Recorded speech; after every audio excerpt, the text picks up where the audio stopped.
একটি শিশুর জন্ম হলো, অথচ জন্মের সাথে সাথে সেই দেশের সরকার নিষ্পাপ শিশুটিকে ঘোষণা করে দিল গাদ্দার হিসেবে। কিংবা ধরুন আপনি সাইকেল নিয়ে রাস্তায় বের হয়েছেন, কিন্তু সেখানেও আপনার থাকতে হবে সাইকেলের রেজিস্ট্রেশন নাম্বার এবং নিজস্ব ড্রাইভিং লাইসেন্স। শুধু তাই নয়, এই দেশে কোনো রাষ্ট্রীয় শোক পালন করা হলে আপনাকে বাধ্যতামূলকভাবে কাঁদতে হবে, আর কান্না না এলে সোজা যেতে হবে কারাগারে। শুনতে কোনো ভিন গ্রহের গল্প মনে হলেও এগুলো আমাদের পৃথিবীর বুকেই থাকা সব থেকে রহস্যময় ও অদ্ভুত দেশ উত্তর কোরিয়ার কঠোর বাস্তবতা। অন্তর্জালের আজকের ভিডিওতে আমরা নর্থ কোরিয়ার গোপন রহস্য এবং অদ্ভুত নিয়মকানুনগুলো উন্মোচন করব। তাহলে চলুন প্রবেশ করি পৃথিবীর বুকে এক টুকরো নরকের মধ্যে। দ্বিতীয় বিশ্বযুদ্ধের পর কোরিয়া দুই ভাগে বিভক্ত হয়ে যায়, নর্থ কোরিয়া এবং সাউথ কোরিয়া।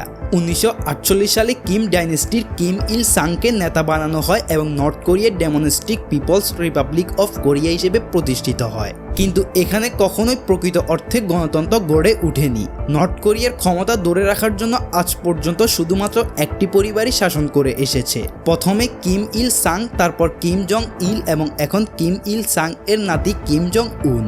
2024 সালে নর্থ কোরিয়া সানগ্লাস ব্যবহার এবং বিয়ের পোশাকের উপর নিষেধাজ্ঞা আরোপ করেছে। এখানে মেট্রো বা পাবলিক স্টেশনগুলোতে গান নয়, বরং কিম পরিবারের বক্তৃতা বাজানো হয় এবং সেই সময় কাউকে একে অপরের সাথে কথা বলা বা কোনো প্রকার শব্দ করার অনুমতি নেই। নর্থ কোরিয়ায় কেউ সাউথ কোরিয়ান ড্রামা বা হলিউড সিনেমা দেখতে গিয়ে যদি ধরা পড়ে, তাহলে তাকে লেবার ক্যাম্প বা কঠোর শাস্তির সম্মুখীন হতে হয়। এখানকার সাধারণ মানুষকে ইন্টারনেট নয়, বরং ইন্টারনেট ব্যবহার করার অনুমতি দেওয়া হয়। এটি একটি সম্পূর্ণ বদ্ধ নেটওয়ার্ক, যা শুধুমাত্র নর্থ কোরিয়ার ভেতরেই চলে।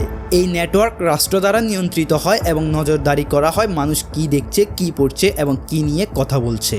নর্থ কোরিয়ায় সরকারের অনুমতি ছাড়া বিদেশে ফোন করাও অবৈধ, অর্থাৎ আপনি যদি দেশের বাইরে কারোর সাথে কথা বলতে চান, তাহলে তার জন্যও সরকারের অনুমতি নেওয়া বাধ্যতামূলক। এখানে টিভি, রেডিও এবং সংবাদপত্রগুলো শুধুমাত্র রাষ্ট্র পরিচালনাই করে। এই মিডিয়াগুলোতে শুধুমাত্র সরকারের প্রশংসা, কিম ডাইনেস্টির মহিমা এবং বিদেশি শত্রুর বিরুদ্ধে প্রচারণা চালানো হয়। এই দেশে আপনি নিজের ইচ্ছামতো চুলের স্টাইল দিতে পারবেন না, বরং সরকারের পক্ষ থেকে বলে দেওয়া হবে মানুষ কিভাবে চুল কাটবে, কি কি স্টাইল দিতে পারবে। এখানে বাইরের বিশ্বের প্রভাব রয়েছে এমন সবকিছুই নিষিদ্ধ, যেমন জিন্স পরা, চুলের রং করা বা ঝকঝকে পোশাক পরা। কেউ এগুলো করলে তার জিনিসপত্র জব্দ করা হয় এবং শাস্তি দেওয়া হয়। শুধু পোশাক নয়, ইচ্ছামতো খাবারও খেতে পারবেন না, অর্থাৎ বাইরের সংস্কৃতির কোনো খাবার এখানে অনুমোদিত নয়। এক শহর থেকে অন্য শহরে ভ্রমণ করার জন্য অনুমতি থাকা বাধ্যতামূলক। এটি ছাড়া ভ্রমণ করা অবৈধ হিসেবে গণ্য করা হয়। নর্থ কোরিয়ার পাসপোর্ট শুধুমাত্র এলিট শ্রেণীর মানুষদের দেওয়া হয়, যেমন সরকারি কর্মকর্তা এবং কিম জং উনের ঘনিষ্ঠ সহযোগীরা। সাধারণ মানুষ স্বপ্নেও নর্থ কোরিয়া থেকে বাইরে যেতে পারে না। এখানে কোনো ধর্ম অনুসরণ বা পালন করা অবৈধ, অর্থাৎ মানুষ নিজের ইচ্ছামতো কোনো ধর্ম মানতে পারে না। যদিও নর্থ কোরিয়ার গির্জা রয়েছে, কিন্তু সেগুলো শুধুমাত্র বাইরের বিশ্বকে দেখানোর জন্য যে এখানে ধর্মীয় স্বাধীনতা আছে। বাস্তবে এগুলো ব্যবহার করলে মানুষকে লেবার ক্যাম্পে পাঠানো হয়। নর্থ কোরিয়ায় কেউ যদি সরকারের বিরুদ্ধে যাওয়ার চেষ্টা করে বা কিম ডাইনেস্টির বিরুদ্ধে আওয়াজ তোলে, তাহলে শুধু সেই ব্যক্তিই নয়, বরং তার পুরো পরিবারকেই বন্দী করে দেওয়া হয় এবং এই শাস্তি তার 3 প্রজন্ম পর্যন্ত চলতে পারে। অর্থাৎ যদি কোনো ব্যক্তি গাদ্দার হিসেবে চিহ্নিত হয় এবং বহু বছর পর তার নাতি বা নাতনির জন্ম নেয়, তাহলে সেই নির্দোষ শিশুকেও গাদ্দার হিসেবে গণ্য করা হয়। এটি করা হয় যাতে বিদ্রোহের কোনো বীজ ভবিষ্যতে কিম পরিবারের বিরুদ্ধে না ওঠে। নর্থ কোরিয়ায় প্রত্যেক ব্যক্তির জন্য ভোট দেওয়া বাধ্যতামূলক, কিন্তু অবাক করার বিষয় হলো ভোট শুধুমাত্র তাকেই দেওয়া হয় যাকে সরকার চায়, এবং যদি কেউ ভোট দিতে না আসে তাকে গাদ্দার হিসেবে গণ্য করা হয়। এই দেশের প্রতিটি টিভিতে শুধুমাত্র সরকারি চ্যানেল সেট করা থাকে, অর্থাৎ মানুষ নিজের ইচ্ছামতো চ্যানেল পরিবর্তন করতে পারে না, এবং অন্য চ্যানেল টিউন করাও অবৈধ। আমদানিকৃত টিভিগুলোতে আগে থেকেই অ্যান্টিসিটি টিউনার বন্ধ করে দেওয়া হয়। নর্থ কোরিয়া পৃথিবীর একমাত্র দেশ যেখানে সাইকেল চালানোর জন্য রেজিস্ট্রেশন এবং নাম্বার প্লেট লাগে।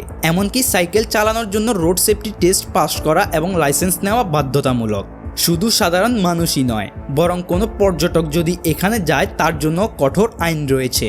একজন পর্যটকের সঙ্গে সবসময় গাইড থাকা বাধ্যতামূলক এবং সে শুধু নর্থ কোরিয়ান সরকারের নির্ধারিত স্থানেই যেতে পারে। সে কোনো লোকাল মানুষের সাথে কথা বলতে পারে না এবং খোলাখুলি ছবি তোলারও অনুমতি নেই।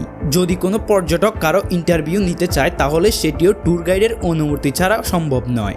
নর্থ কোরিয়ায় 17 বছর বয়স থেকে শুরু করে 10 বছর পর্যন্ত সামরিক বাহিনীতে সেবা করা প্রত্যেক নাগরিকের জন্য বাধ্যতামূলক, সে পুরুষ হোক বা নারী। এখানে কিম পরিবারের কোনো সদস্যের মৃত্যু হলে বা কিম ইল সাং এবং কিম জং ইলের মৃত্যুবার্ষিকীতে কান্না করা বাধ্যতামূলক। যদি কেউ তা না করে তাহলে তার আনুগত্য নিয়ে সন্দেহ করা হয়। প্রতিটি বাড়িতে কিম ইল সাং এবং কিম জং ইলের ছবি লাগানো বাধ্যতামূলক।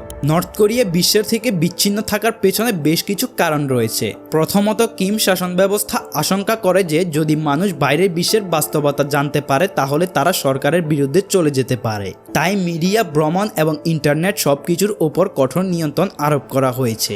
দ্বিতীয়ত, পারমাণবিক কর্মসূচির কারণে নর্থ কোরিয়ার ওপর আন্তর্জাতিক নিষেধাজ্ঞা আরোপ করা হয়েছে, যা দেশটিকে আরও বেশি করে বিশ্বের থেকে বিচ্ছিন্ন করে দিয়েছে। সবচেয়ে অদ্ভুত ব্যাপার হলো এই সমস্ত তথ্যগুলো মূলত সেই সব লোকের মাধ্যমে বাইরে এসেছে যারা নর্থ কোরিয়া থেকে পালিয়ে যেতে সক্ষম হয়েছিল। কিছু নর্থ কোরিয়ান গোপনে ভিডিও ধারণ করে USB ড্রাইভের মাধ্যমে চীনের সাহায্যে পাচার করেছে। আর এটি সম্ভব না হলে আজও হয়তো আমরা নর্থ কোরিয়ার ভেতরকার সেই নির্মম বাস্তবতার কথা কখনোই জানতে পারতাম না।